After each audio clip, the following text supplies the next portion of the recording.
This is perfume, and this is benzene, a carcinogenic, mutagenic, and nightmare-causing compound.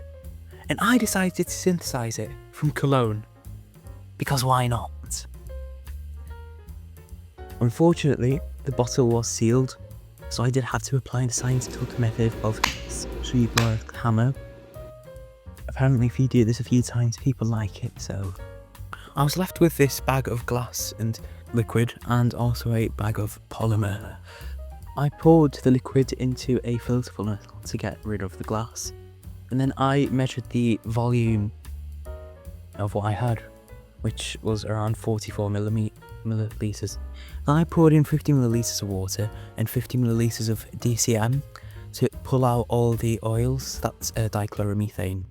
The next step was to put this through a separatory funnel to let the layers settle out, and what I noticed was it's a really cool reaction.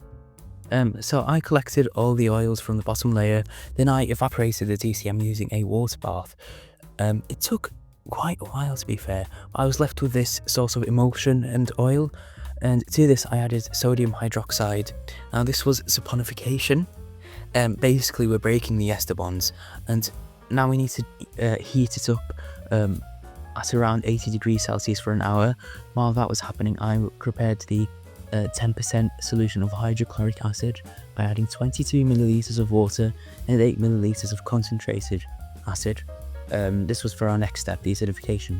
Now if we look back, the solution's gone this sort of yellow colour. There's 2 layers and we can see something.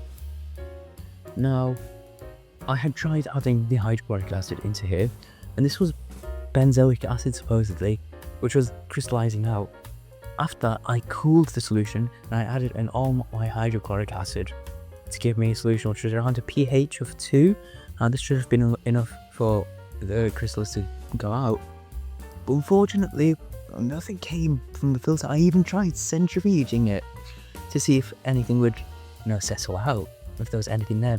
But to my avail, there was nothing there.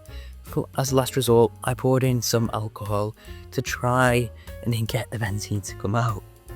Nothing came out. I was feeling quite disappointed.